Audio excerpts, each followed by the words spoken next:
Hello, hello, Hola, hello. hola. Amigos y Hello, everybody. amigas, pues bienvenidos y bienvenidas a un programa más de Galactic School.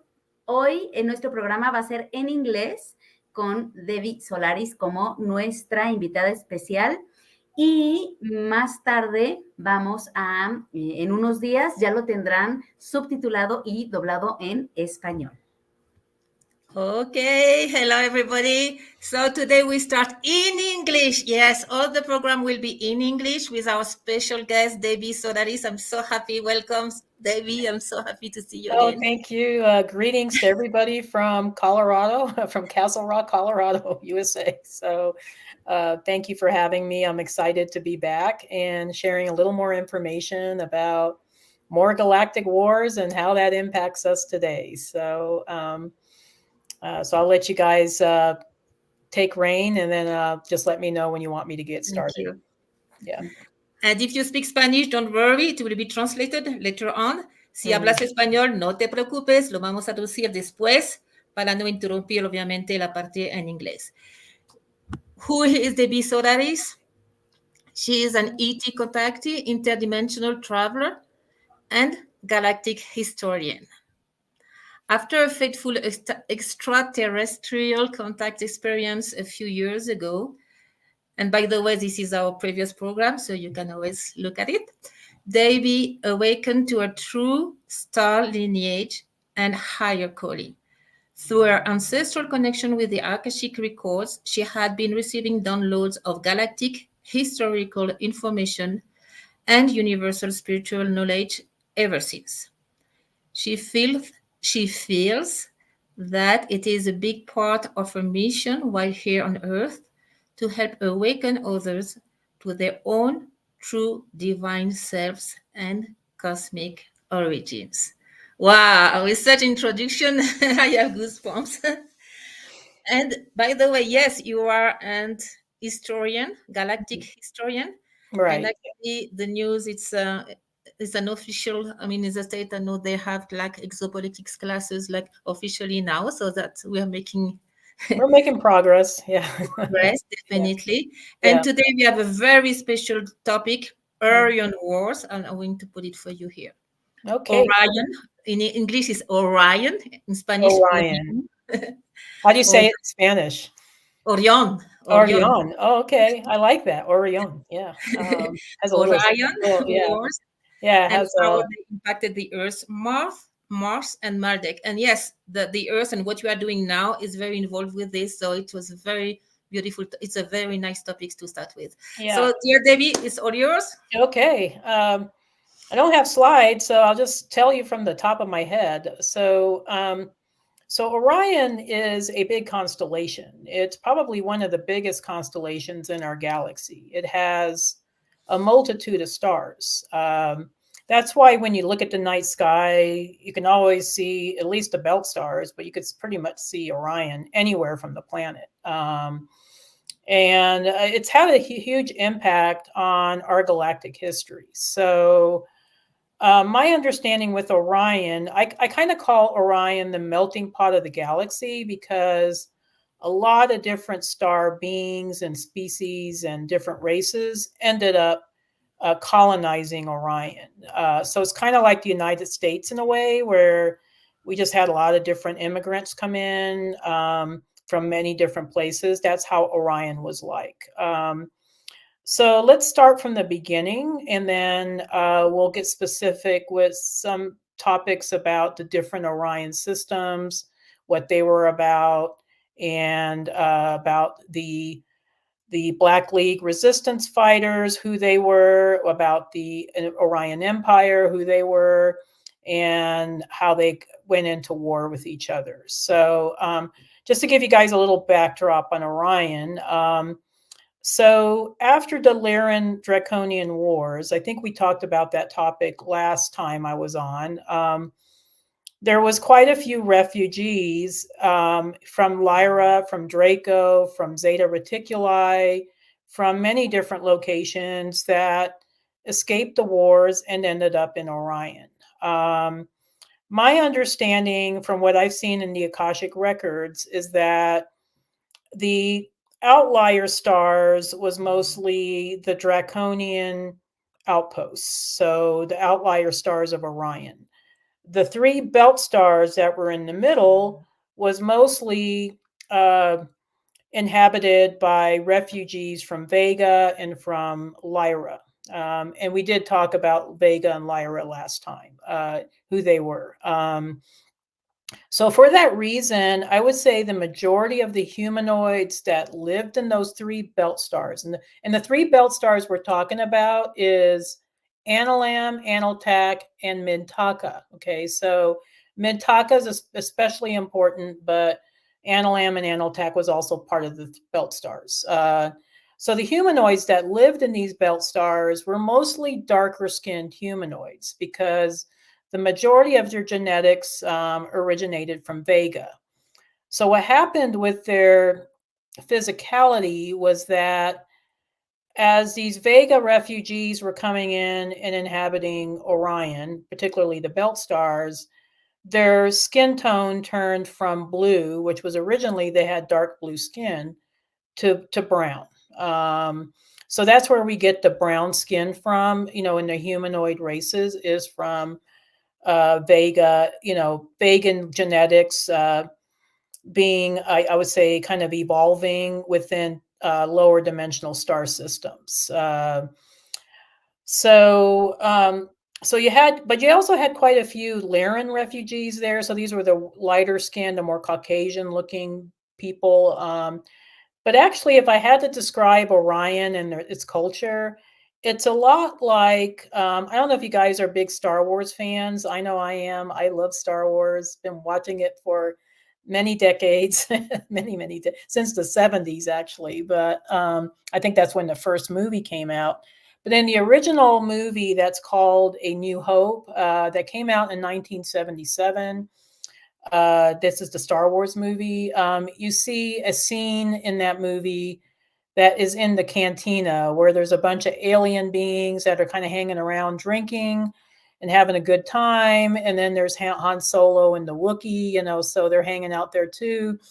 That's how I see Orion being like, where there was a lot of diversity in Orion. So even in the belt stars, although they did have a lot of humanoids living there, there was a lot of different types of beings that lived in all of the systems in Orion.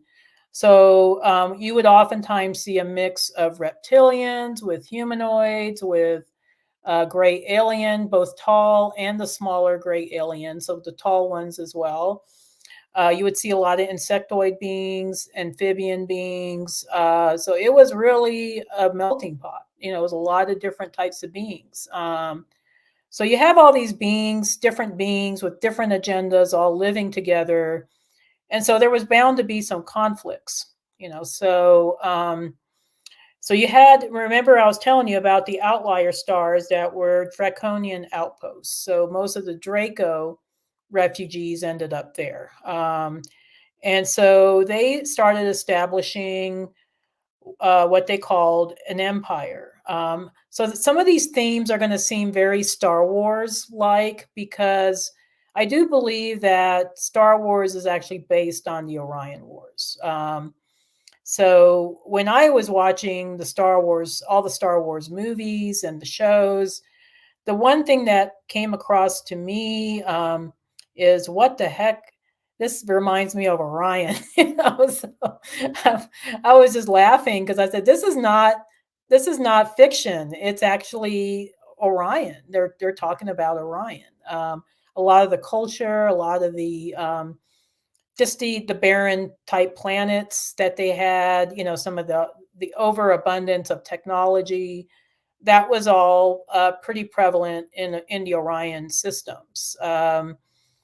So I'm going to talk about some of the stars that are located in the outlier sections of Orion, and then I'll get to the belt stars.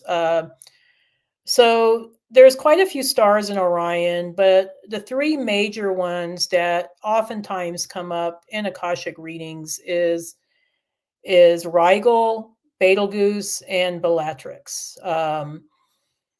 Rigel being the most problematic of the three. So they were all bad places, but I guess, there's a lot of duality consciousness in Orion. That's another thing I wanted to also mention, is that because you had this mix of light and dark energies in Orion, there's also some systems that leaned more to the dark side and others that leaned more to the light side.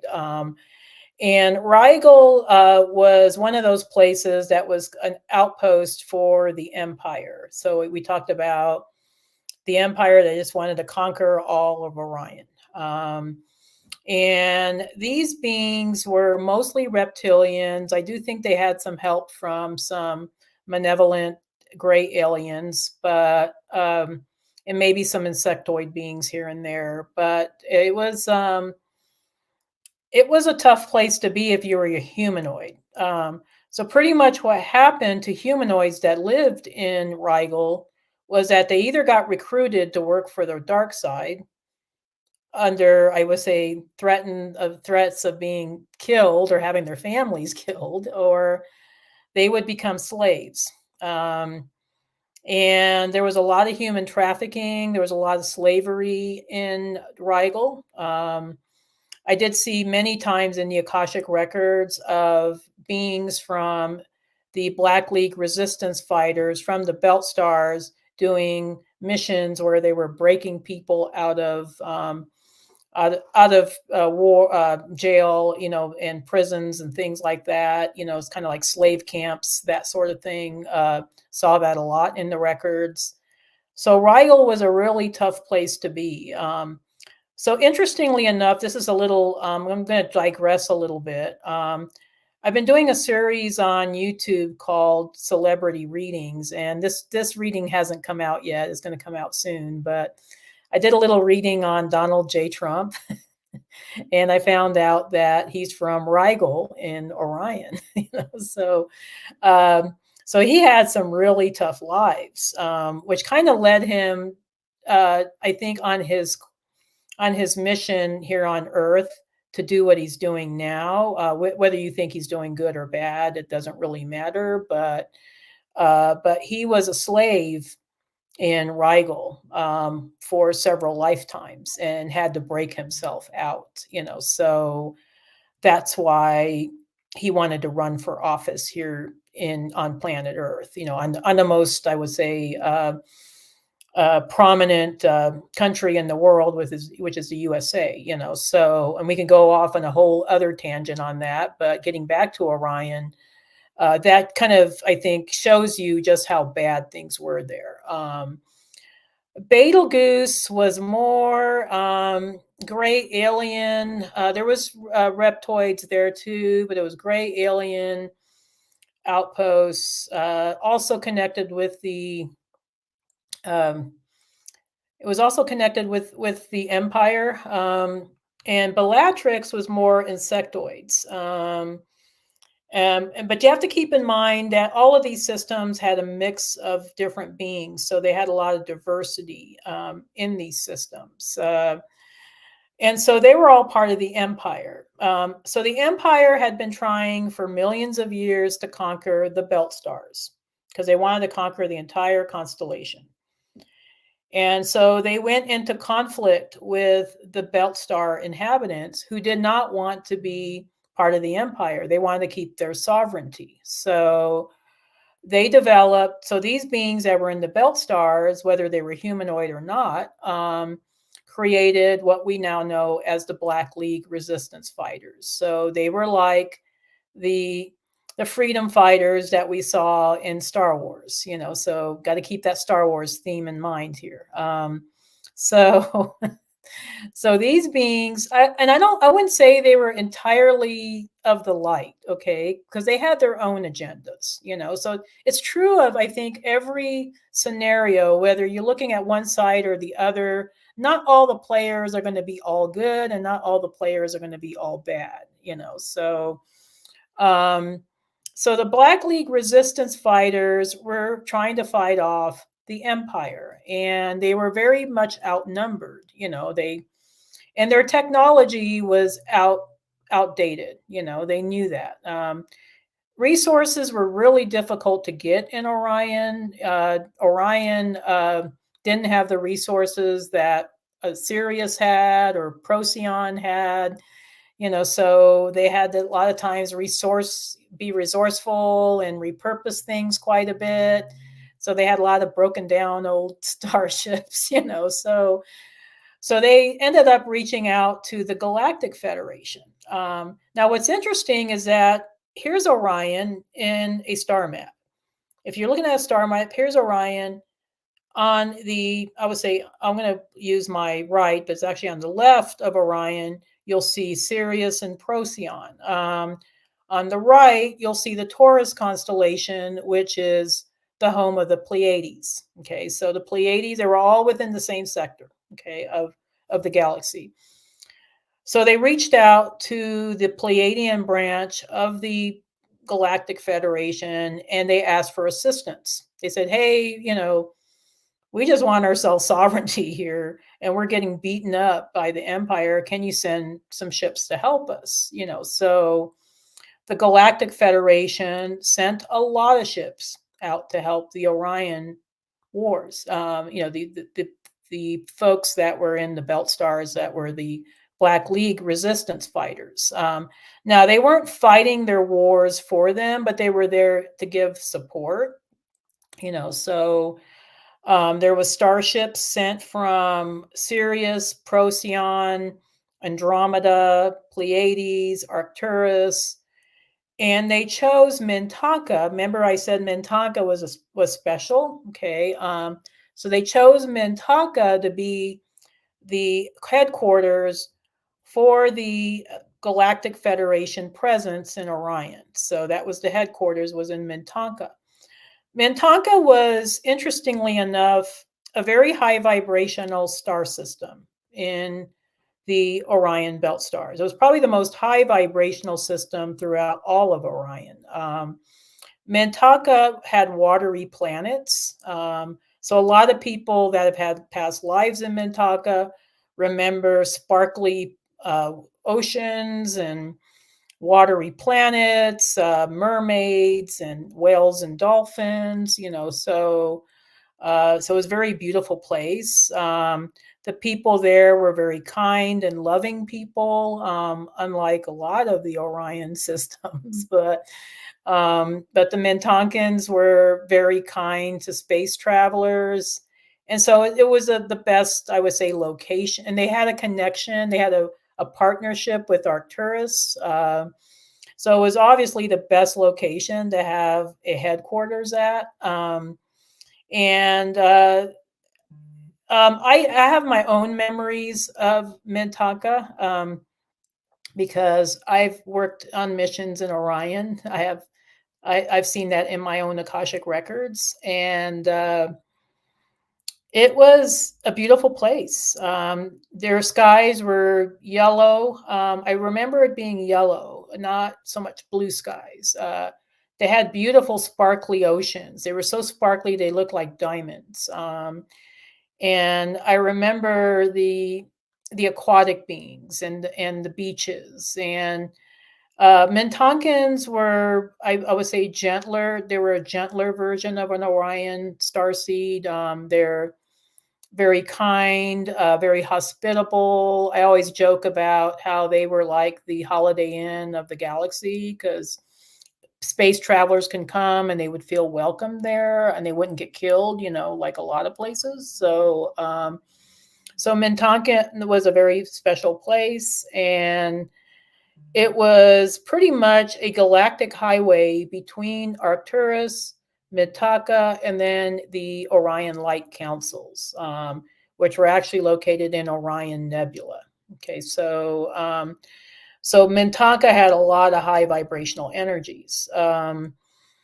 So these Galactic Federation members that were coming in to help the Black League resistance fighters, these folks were there to help them update their technology. They were there to help them, support them with resources, with setting up healing centers, for, some of the Orion people that were getting hurt in, some of the wars, so they did a lot, and they also helped a lot with mediation between the empire and with the belt stars. So they were trying to, their ultimate goal was to, create unification of Orion, but not from the empire side of things, but unification on the light side, so. And this was millions and millions of years. So they had wars that were going on for millions and millions of years in Orion. Now, my understanding with the unification project in Orion is that it has been accomplished. In our timeline, it was fairly recent. So it's during our timeline here.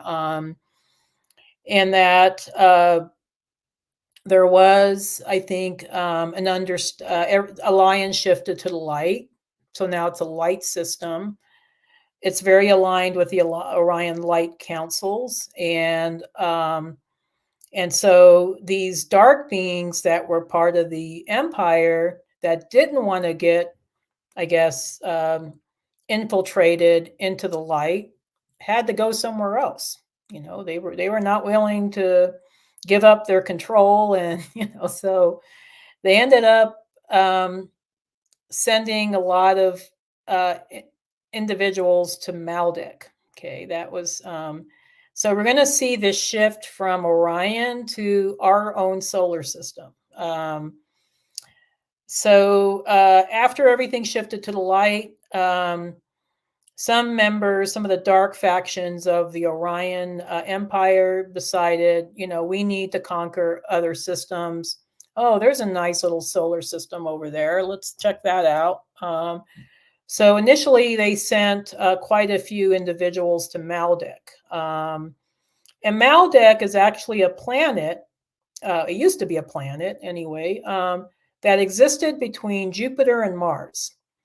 So there was not always the asteroid belt there. So it used to be a planet between Jupiter and Mars called Maldek. And what happened to Maldek was that because we had so many dark faction individuals and groups in Maldek, they were constantly fighting with each other, for control. And it's not to say that everybody in Maldek was evil or bad. I don't want to paint that picture. It's just like not all reptilians are bad. I think sometimes, people have this black and white image of different star races. But what happened with Maldek is they went into a civil war and they blew their planet up. So what's left of Maldek is the asteroid belt. So then they started inhabiting some bases on Mars. I do think there's evidence that there used to be life on Mars, that Mars had a different climate, that Mars used to have, it's very obvious that there are structures there, that there are structures that were built there a long time ago. And so, they were doing various scientific missions on Mars. And then they decided, planet Earth is a really much nicer planet than Mars. I think we're going to go there and check things out and see if we can conquer that system. So instead of just outright trying to conquer it like they did Maldek, so they got a little smarter, okay, they decided they were going to infiltrate Atlantis. Okay, so Atlantis was a civilization on Earth that existed tens of thousands of years ago on planet Earth. So a lot of us have heard about Atlantis. So Atlantis was in the Atlantic, and then you had its more divine feminine counterpart, which was in the Pacific, which was Lemuria. Okay, so so a lot of times when we're creating civilizations in these different star systems and planets, a lot of these extraterrestrial colonists like to use the divine masculine and feminine template because that's the original source template. So there's Lemuria that was created before Atlantis. So Lemuria is older than Atlantis. And that was created to be more the divine feminine civilization in the Pacific Ocean. It was once a big continent in the middle of the Pacific. And then there was the Atlantis was created in the Atlantic Ocean, also had its own big continent, which was more the divine masculine representation. So when these Orion factions, these, Maldekians and Orions and Mars individuals wanted to infiltrate Earth, they did it through Atlantis because of the technology. So Atlantis was more the technology civilization. Lemuria was very focused on spirituality. So Lemuria didn't have the same level of technology that Atlantis did. A lot of the Lemurian technology was very esoteric. It was energetic. So they did have technology, but it was very energetic. Atlantis had physical technologies, so Atlantis and Lemuria kind of coexisted with one another for quite a long time. But when these negative Orion factions started infiltrating the Atlantean government, they convinced the Atlanteans somehow that the Lemurians were their enemies, and they went into war with Lemuria. So here we go. This is kind of the same theme over and over again. Somebody wants to conquer somebody else and they go into war, and then something gets destroyed, so civilizations fall and they get destroyed. We saw that with the Roman Empire. We saw that with Egypt, so just it's a theme that seems to be ongoing even here on planet Earth. So what happened with Lemuria is that they didn't have the technology, that they didn't have the warlike technology that would protect them from Atlantis. So Lemuria fell relatively easily. I mean, they actually sank. There are some existing remnants of Lemuria in the Pacific Rim today. I would say Hawaii is probably one of those. Fiji Island, some of the other Pacific islands, New Zealand, Easter Island. These are all remnants of ancient Lemuria. That's why a lot of these areas have very high vibrations. It's very high vibrational places, particularly Hawaii, but New Zealand too has a really interesting high vibration. But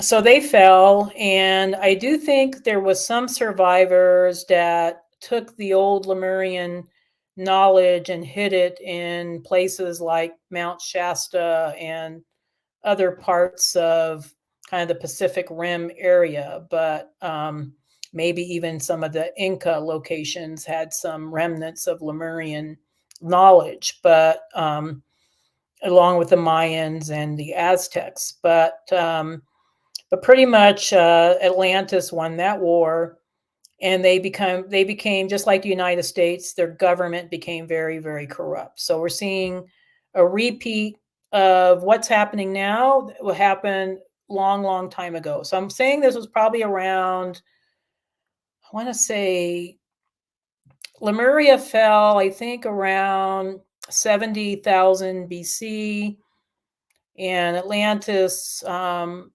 I think, fell around 10,000 or 17,000 BC. So then you had, so just like everywhere else, just like Maldek and everywhere else, you had kind of the faction in Orion, in Atlantis, that wanted to go back to the old ways when things were more spiritual and they were aligned with the light. And then you had the other faction that wanted to continue building on technology and just had weird they had weird experiments where they were creating a lot of genetically modified beings. I mean, it's just crazy. I've seen this a lot in the Akashic records, all these crazy experiments.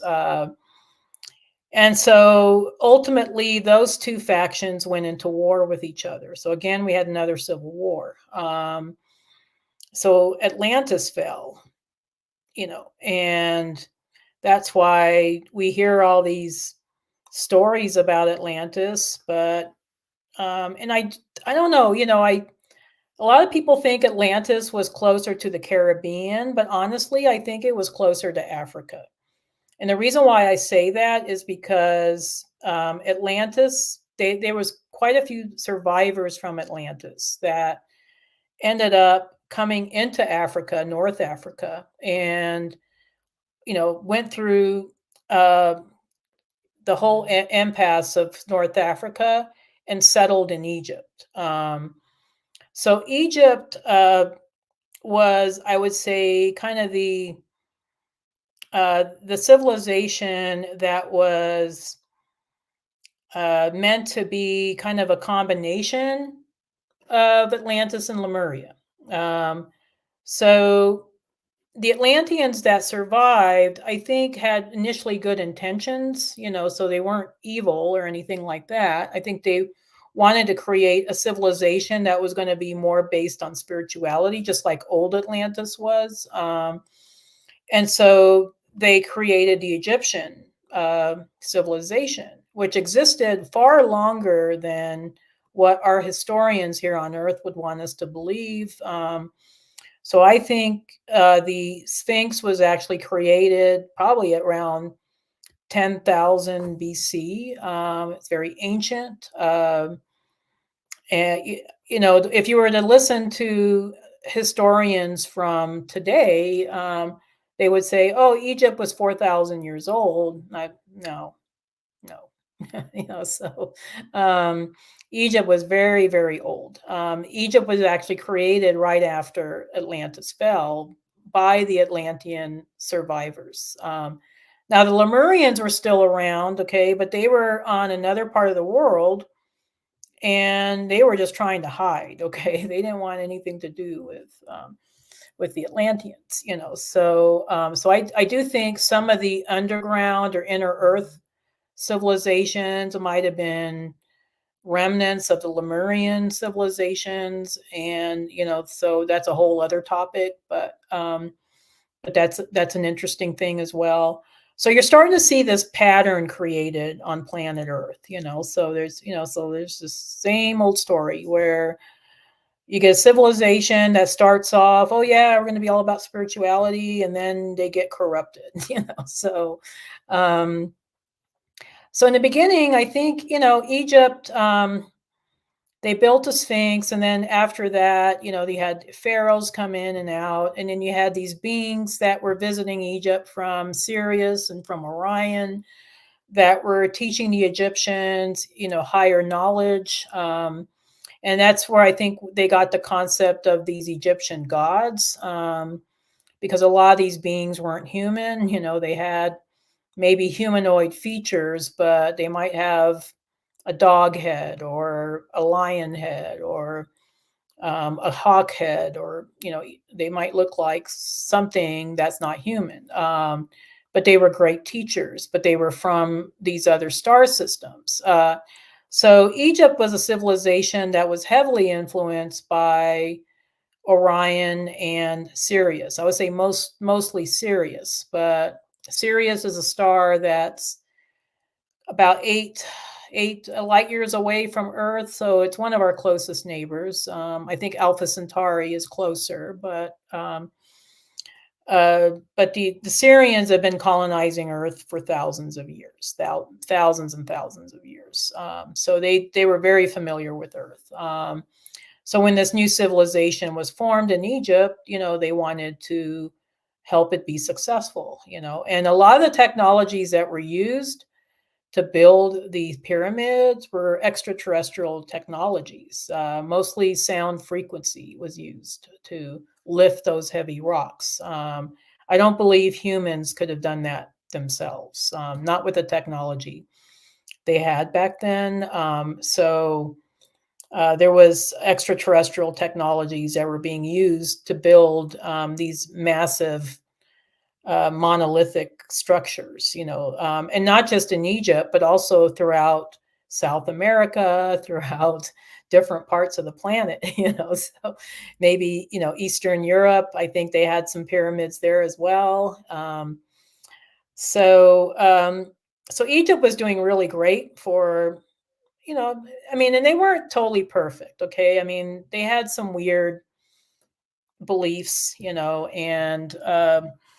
I would say they were doing quite well with their civilization until they started getting infiltrated by the Greeks. So Alexander the Great conquered much of the known world during that time, and one of his generals took over Egypt. That was Ptolemy. And so a lot of people think that Cleopatra was Egyptian. No, she wasn't. She was Greek. She was Macedonian Greek. She was a descendant of the Ptolemy, of that Ptolemy that was the Greek general that was that Alexander the Great gave him Egypt to kind of rule over. So that's a little bit of a myth I wanted to dispel about Cleopatra. No, she was not Egyptian. She wasn't African. She was Greek. Very intelligent lady. Very intelligent lady. Knew a lot of languages. Was very intelligent. But she was also kind of the dark a little bit. She. I think she did a good job ruling Egypt because the Egyptians were very happy, when she was ruling Egypt. So, but she did have a dark side to her. So then Egypt fell. I think we all know the story of how Egypt fell. The Romans came in and kind of took over. They killed, Mark Antony and Cleopatra, and then they burned. Honestly don't know if the Library of Alexandria was burned by the Romans. I kind of think it was more, I would say extreme Christian sects that may have burned it down. But then, the Library of Alexandria disappeared. And so all this ancient knowledge was lost. Okay. And so then, the Greeks took over for a while, but then quickly the Romans took over, for hundreds of years until the Roman Empire fell. When the Roman Empire fell, everything went into the Dark Ages. So a lot of knowledge was lost. And at this time, kind of the extraterrestrial influences on Earth, they were just like, you know what, we can't work with this, we're leaving. So my understanding is the Pleiadians were kind of around on planet Earth or visiting planet Earth. I mean, kind of openly visiting planet Earth until 10 AD. That was the beginning of the Middle Ages. Okay. So to me, there's a correlation there.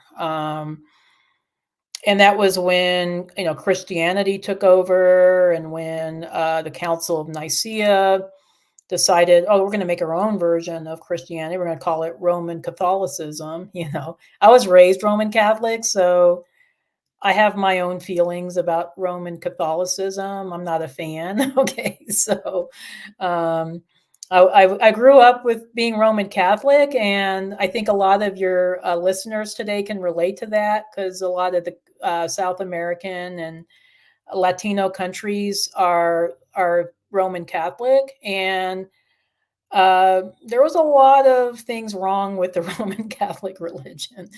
It was mainly created to control the masses, and they did a very good job of that. And so when I was growing up, I was always questioning everything, like, what the heck is this? So that's a whole other thing. But so we see the influences of Orion, kind of infiltrating through all of these different civilizations. And it's playing out even today, even today, we're seeing the same patterns, especially with the United States. The United States started off as being a republic, like, okay, we had these founding fathers. They had pretty good intentions. I mean, maybe they weren't perfect, and actually my understanding with the founding fathers of the United States was that they were being visited by extraterrestrial beings. I understand that George Washington was connecting with the Pleiadians and with the Lyrans, so some of the concepts that the United States was founded on were really good concepts, and it was that way for quite a while until the influx of the Dark Cabal, and they started setting up the Federal Reserve, and they started setting up the IRS, and the government just got very corrupted at that point. And now we're at the point where our governmental system, honestly, if I can talk, as an American here, I think is ridiculous. Okay, I think it's a big show. It's a circus. None of it's real. And, who knows how things are going to play out, in November of this year, but none of it's real. Okay. It's all a ploy to try to control and bring down the United States. And once they do that, then the New World, they can establish, these dark Kabbalists who are actually, interestingly enough, so a lot of these dark Kabbalists, these are the Illuminati, the deep state, whatever you guys want to call them. So a lot of these beings are descendants of these Orion dark factions, so a lot of them are reptilian or Anunnaki or Orion, maybe Orion dark faction beings that took over the ruling families, so they own, I would say they're the 1%ers, they have most of the money. And they've kept us enslaved on this planet, with their systems, for thousands and thousands of years. And so their goal with the United States is to bring it down so they can establish the New World Order. Okay, so if you remember what I was saying before, the United States was actually founded on positive principles of fairness, equality, freedom.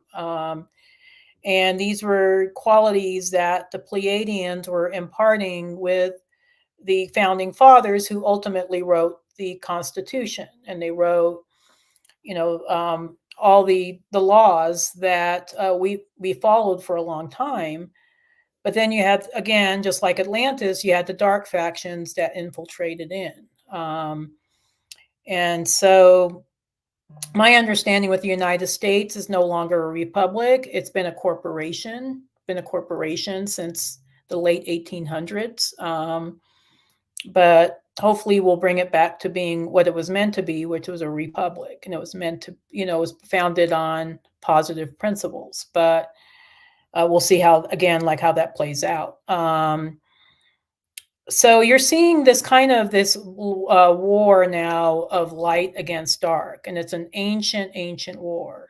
This is an ancient war that has been ongoing since, I would say, since the Lyra Draconian Wars, and even kind of became even more extreme in Orion. Because, you have these beings that want to be in control, that are service to self beings. They are trying to do the same thing here on Earth that they did to other star systems. Now, fortunately, Orion had a happy ending, so Orion is now of the light. The Orion Light Council has taken over, and so now Orion is part of the Galactic Federation of Light. And right now, we want to see Earth become a member of the Galactic Federation of Light. We're not quite there yet. Okay, we're got a long ways to go, actually, but there's been extraterrestrial beings that have been assisting us in the background. in many, many different ways. So the Galactic Federation has been keeping their eye on planet Earth for thousands and thousands of years. It's because of their presence here that we have not been invaded by malevolent extraterrestrial beings, particularly because of the Arcturian ships, but also the GFL ships as well. But they've been helping us through a lot of different ways, mainly through, I want to say, environmentally. So they've been kind of reducing the impact that we've been receiving from the vaccines and from, I mean, there's been a lot of people that have died because of the vaccines, and I'm a total anti-vaxxer. Okay, I am not about that crazy COVID vaccine. Okay, that was crazy. But they've been reducing the impact of it. Even though there has been people that have died from taking the vaccine, there's many more that have survived. And that is thanks to the GFL. Also, they've, I want to say, they've dismantled a lot of the nuclear weapons. They've taken out quite a few of the underground dumb bases underground that were reptilian owned or reptilian controlled. Actually, the Syrians and the Procyon were in charge of that mission, and they did a really good job because they said they took out 13 of them. So, so these were bases that had a lot of human trafficking and had, I don't know, just horrible, horrible things going on there. And the other things is reducing the impact of GMOs, of chemtrails, fluoride in the water. So that's why a lot of us are still waking up, even though, I mean, the Dark Cabal, they're trying to hang on. They're trying to hang on to control. So they're throwing everything at us right now. And they're so desperate that they're not even trying to hide it anymore. I mean, it's like, you got to be like under a rock, to not see what's going on, or just, totally asleep. But they're not even trying to hide the I don't know. It's just kind of crazy right now what's going on. But I do believe that our extraterrestrial brothers and sisters, they're assisting us, and they can't necessarily take over everything because that would be a violation of universal law. So they can't necessarily say, okay, we're going to take over and we're going to just fix everything up, because they honestly can't do that. That's also a violation of free will. But they can help us if we request for help. And they have been helping us kind of subversively, underground, for quite a long time. So I know you both of you ladies had questions about what I see going forward. So I do want to address that part of it, and then I can open it up to questions if that's okay. So what I see going forward is, I do think all of our governments are collapsing as we speak. The American government is such a, excuse my language, shit show that I'm even wondering if we're even going to have an election. I do think we might, but I don't think it's going to be a real election. Okay. And I think there's going to be something big that comes out of that. What it is, I don't know yet, but I do see that as being the beginning of the, it's already dismantling. My understanding is that the white hats and some of the, the extraterrestrial groups they're working with have dismantled quite a bit of our monetary system, so we are going to go to Nisara Jazara at some point, and that they are going to bring in maybe medbed technology for healing, so we're going to see that as well.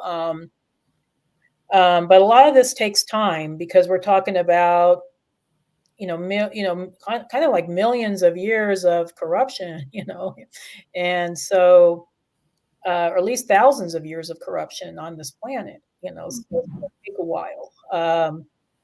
But what I see particularly, which stood out to me in the Akashic records, and I want to share this with everybody here because I think this is going to be a pivotal moment and when things are actually going to change, is what I see is that at the end of this decade, so this is 2028 through 2032, we're going to have extraterrestrial visitors coming here. It's not going to be Project Blue Beam or anything fake like that. It's going to be actual extraterrestrial visitors coming to our planet where everybody knows about it. There's no hidden secrets. There's no trying to whitewash it, telling us it's something else. We're all going to know about it. I'm sorry, is that the dates you said? 28? Yeah, that's exactly the dates. Yeah, you got it right. Yeah. Okay. When I'm wrong, you just tell me and can correct. Okay. Yeah, no, you got it perfect. I'm excited for this because at this point there is no hiding anything. Okay, we're all gonna know, that good news. We're not the only beings in this galaxy or in this universe. Only intelligent beings. There's other intelligent beings.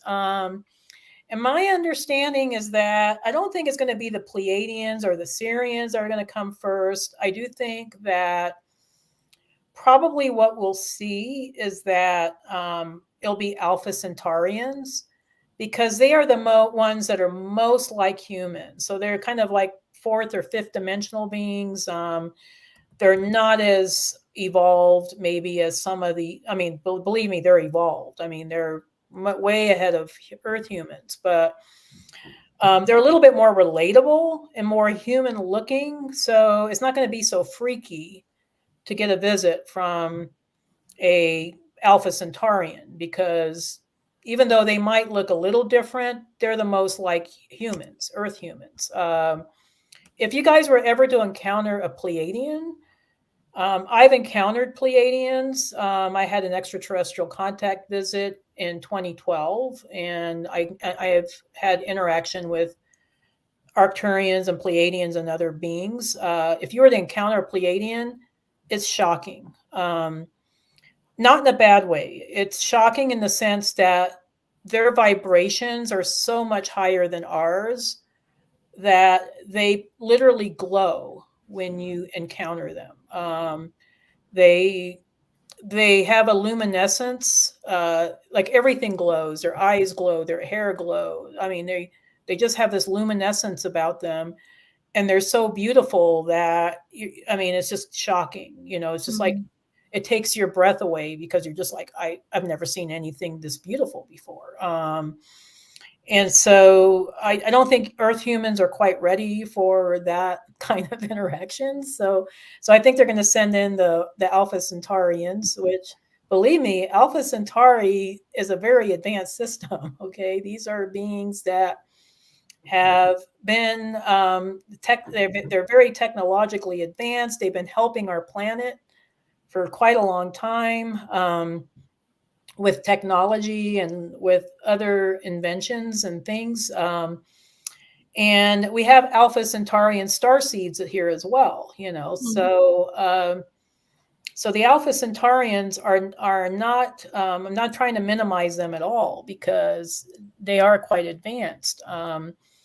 But they'll be easier for us to deal with at first. And then we'll get to interact with the Pleiadians and the Sirians and the Andromedans and Arcturians and all that. But and intra-terrestrial, they can start you with this one, with the Alpha Centaurians. Yeah. Alpha Centaurians live in Alpha Centauri, which is a star system that is located about 4.2 light years from Earth. So it's our closest neighbor.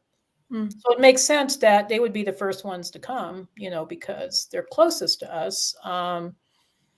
And the Alpha Centaurians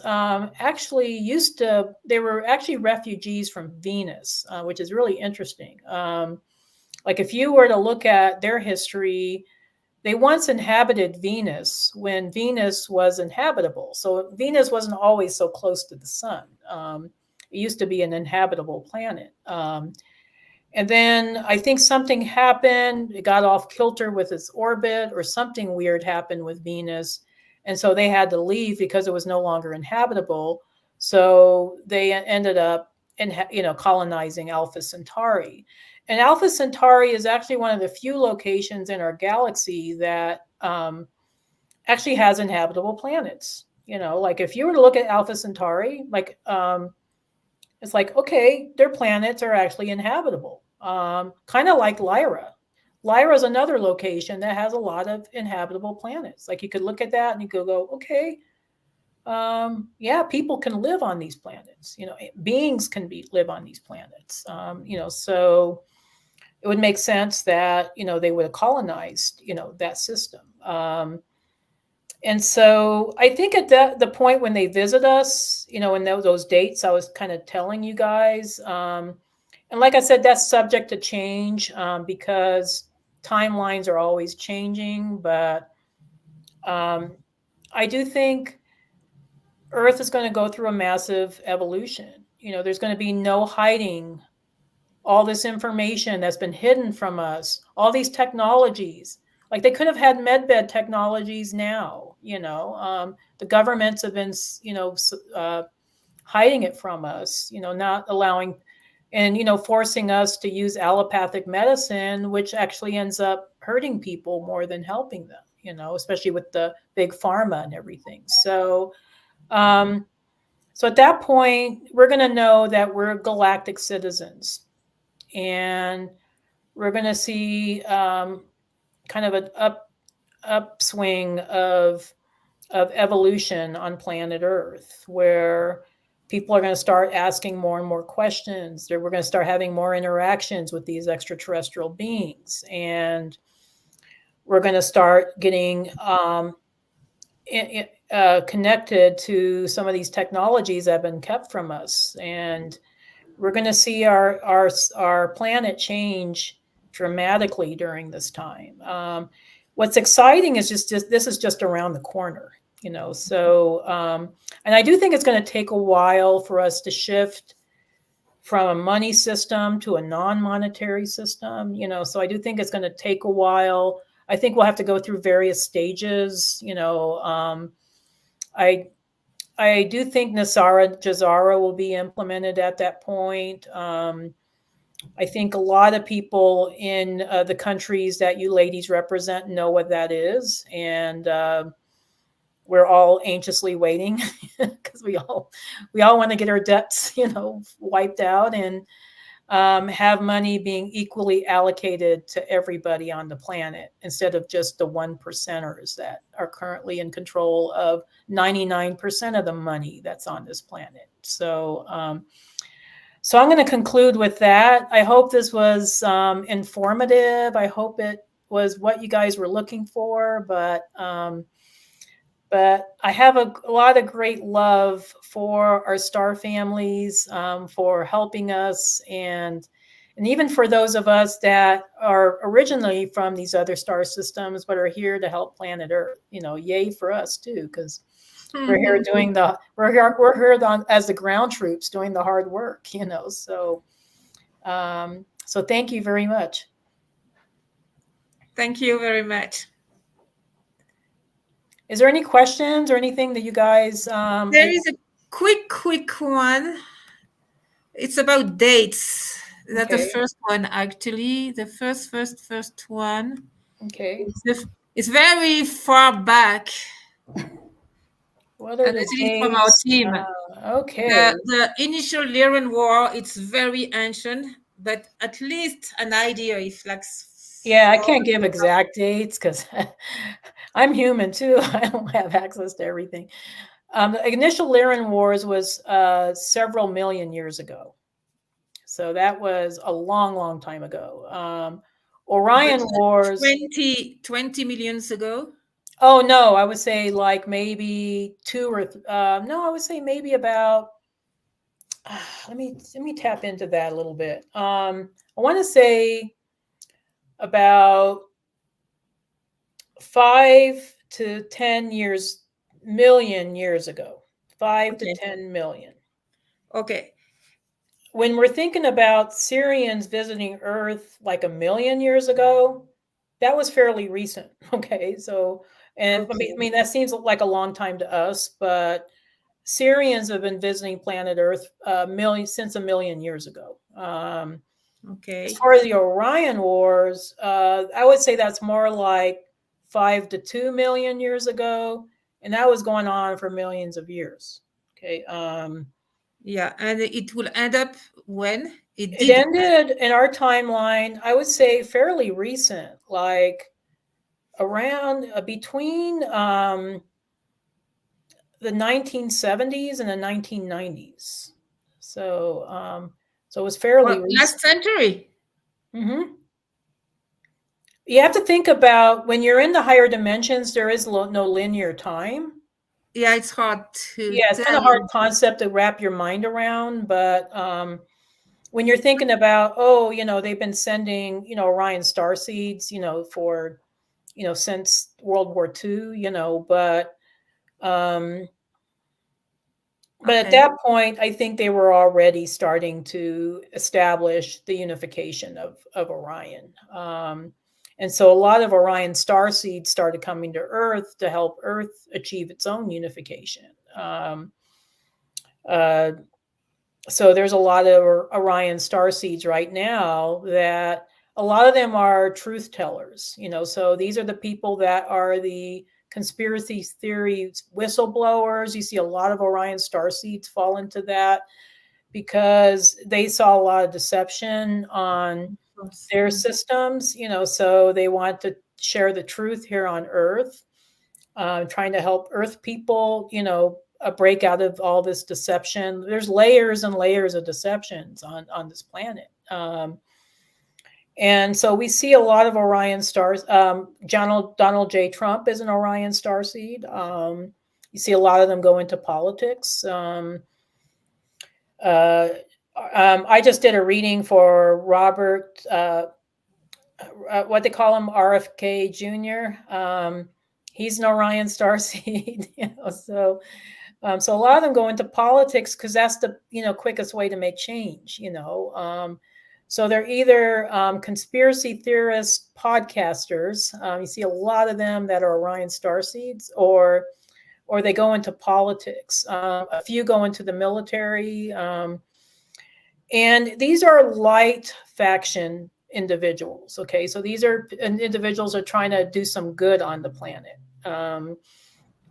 But we do see a lot of Orion starseeds that are out there trying to make a difference. So not all Orions are bad.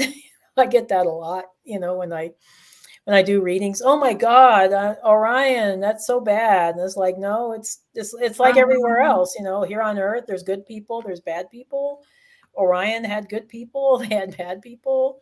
So it's like everywhere else. It's you're going to have your light. There's actually even Pleiadians that are dark. A lot of people think, oh, Pleiadians are all love and light. They're beautiful. They're wonderful. No, there's some dark faction Pleiadians, some really dark Pleiadians out there. So, so you don't want to always get excited when you're encountering Pleiadians because they might be a dark faction one. They might be trying to, what I see a lot with the dark faction Pleiadians is that they'll pretend like they're a good Pleiadian. Mm-hmm.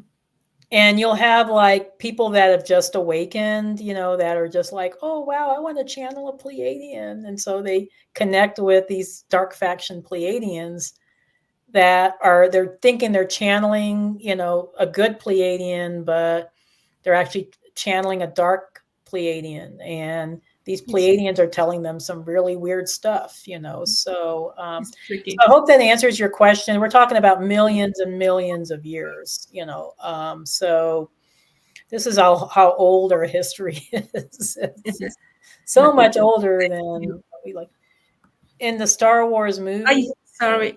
Okay. We have another question. In the Star Wars movie, do we see that happening? What do you mean? That this is true? Or do you mean it's now? No, this is true, the Star Wars movie.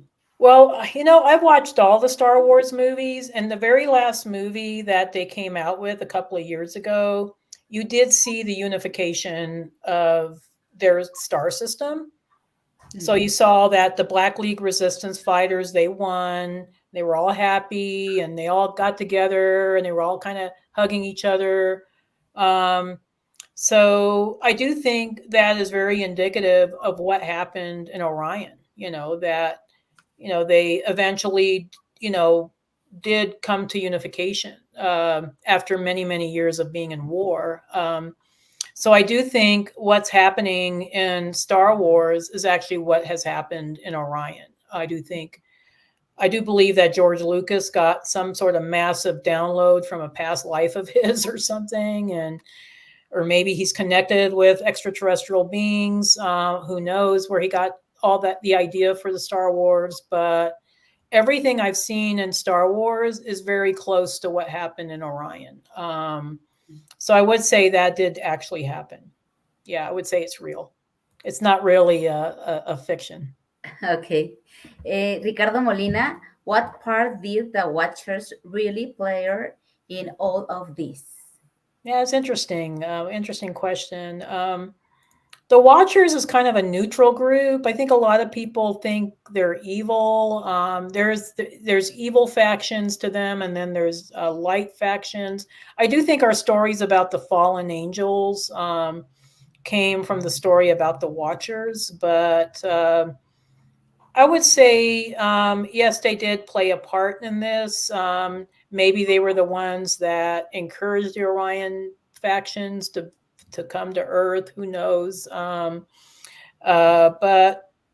I'm not a big follower, or I don't have a lot of information about the Watchers. So I'm sorry I can't answer that question more thoroughly. But I do think they also played their part, just like with everything else, there's a good side and there's a negative side. Like I said, I don't think the Watchers were totally evil, but they did have factions within the Watchers that we now know as the fallen angels, if that makes sense. So hope that helps. Okay.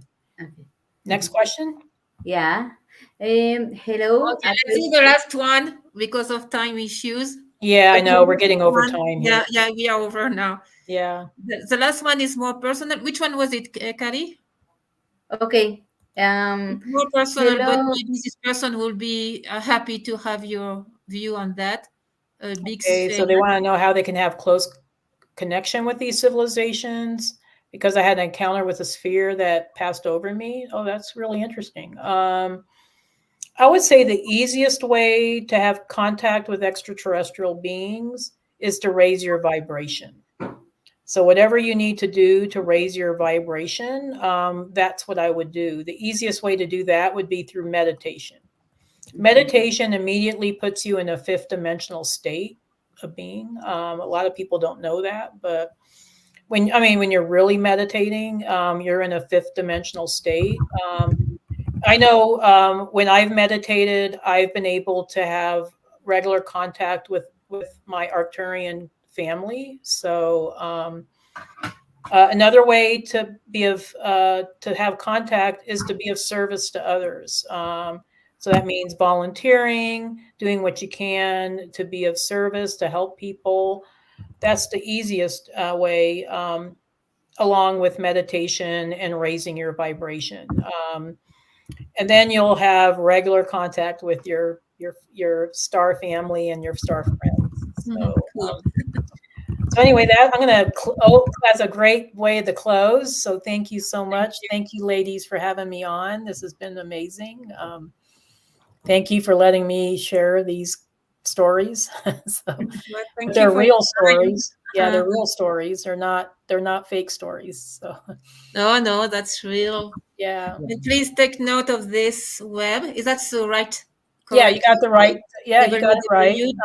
Babies with an IES. IE, yeah, IE, yeah, SOLARIS. .com. If you're interested in the work that I do, I am offering a webinar in another week or so called enhancing starseed relationships. So if you're struggling with love relationships or how to find a partner, this would be a good one to attend. It's live. It's very inexpensive, and we'll go ahead and do that. Sorry, I'm trying to see if I can. No, it's okay. So please visit the website because you have classes, you have seminar, you have waiting list. we have a long waiting list. Yeah, even for our class. Yeah, definitely. And if you want to see me in person, I am going to be in Sedona the week of October 13th through the 15th. No, it's the 11th through the 13th. Yeah, thank you. 11th to yeah, 3rd. and then I'll be in Germany right after that, the 16th through the 21st. So, Germany. Yeah, Germany. Yeah, it's kind of far for, unless somebody's in Spain, they might be able to come to that. So sure. Wow.